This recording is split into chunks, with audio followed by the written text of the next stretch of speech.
Yun, magandang araw ulit guys, at ito muli ang inyong kabahay na si Harold, at ngayong araw na to may i-share ako sa inyong mga single attached house and lot unit dito sa Cavite. At tayo po kabahay ay from time to time mag-upload ng ganitong video para ma-inform kayo sa mga available properties dito sa NCR at Calabarzon. Kaya naman kung meron po kayong suggestion na mga municipality o city na gusto nyong malaman kung ano yung available properties dyan, kindly comment lang para next vlog po natin ay makover natin yung mga available properties dyan sa inyong lugar. At ayun, punta na tayo dito sa New Leaf. Si New Leaf nga pala, mga kabahay, ay development project under Futura Homes na pagmamay-ari naman po ni Philinvest. At alam po natin na si Philinvest ay talagang napakatagal na po sa ganitong larangan sa pag-develop ng iba't ibang mga projects. At dito sa New Leaf mga kabahay ay meron silang mga refreshing amenities as you can see sa kanilang plan.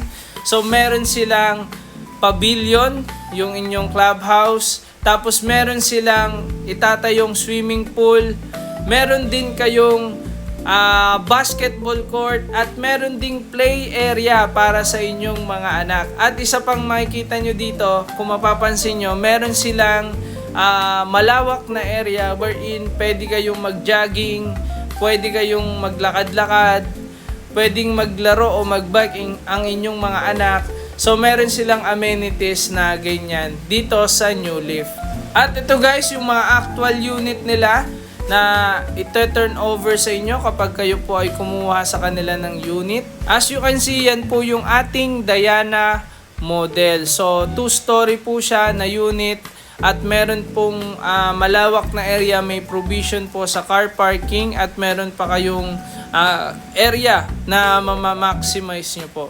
Ito naman po ang Bernice model, at ito pong Bernice model ay meron ding lot area na 70 square meter katulad po ng Diana model, pero yung kanyang pinaka house unit meron lang po siyang first floor.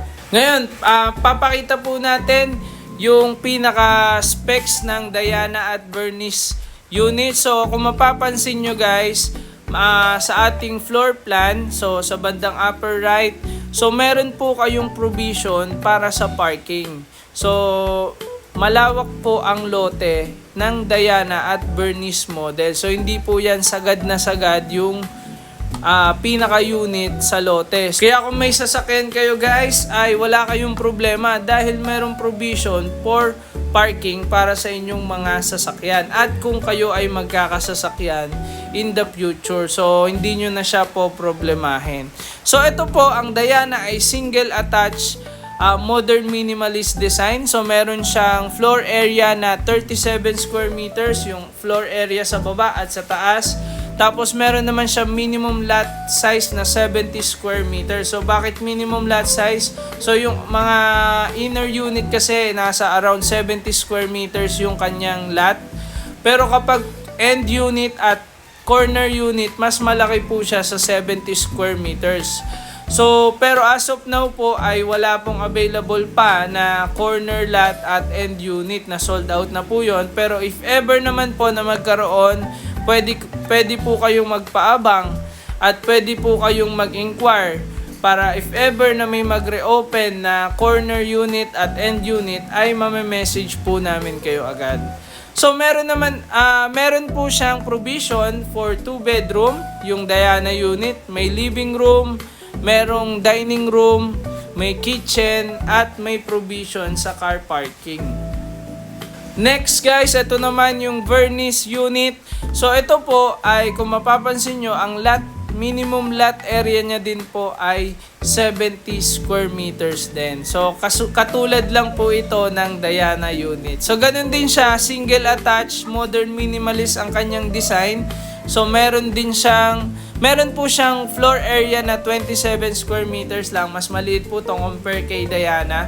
Tapos, pero ang kanyang lot size, same lang po kay Diana, 70 square meters. Tapos, meron siyang provision for 1 bedroom, living room, dining room, kitchen, at meron ding provision for car parking. Kaya kung kukuha kayo ng unit dito at meron kayong sasakyan, wala po kayong problema sa inyong mga sasakyan dahil meron pong provision for car parking. At syempre, ito yung pinaka inaabangan natin, yung presyo. So, yan yung kadalasang ini-inquire sa atin.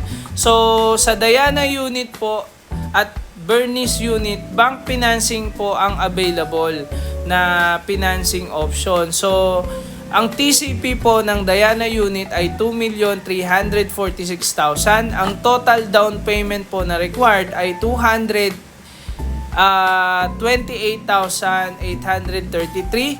Ang monthly down payment po for 12 months, pwede nyong hulugan yung down payment for 12 months. Papatak po na 19,658 per month. So, ang monthly amortization naman, maximum of 15 years lang ang allowed. So, magiging 22,621 ang inyong monthly amortization for 15 years. Okay? Ang reservation po dito ay 5,000 pesos only. Ang required income po dito sa Diana unit ay 68,000.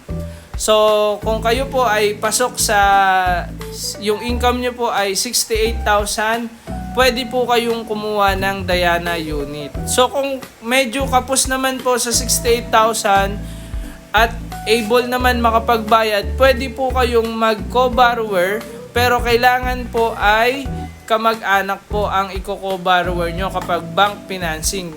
It's either asawa, kapatid, o magulang. So, pwede po yun pag first degree na kamag-anak o kapamilya. So, yan po yung sa Diana unit. Now, ito naman po yung Bernice unit. So, TCP po is 2,146,000. Tapos, ang required down payment po ay 209,483. Pwede nyo po yung installment for 12 months. Papatak siya na 17,991. At ang magiging monthly amortization nyo for 15 years ay 20,687. So, ang reservation din po ay 5,000 pesos. Ang required income po dito ay 62,000. Pwede po ba ang co-borrower? Yes, pwede rin po ang co-borrower basta first degree family member.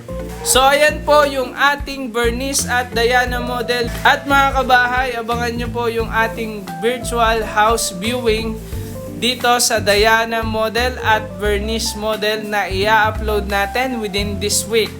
So, kita-kits po tayo at kung may inquiry kayo, message lang po kayo sa aming page. At please follow our page. Paki-share naman ito sa inyong mga friends para ma-inform din sila sa mga available properties dito sa Cavite. Thank you guys and God bless.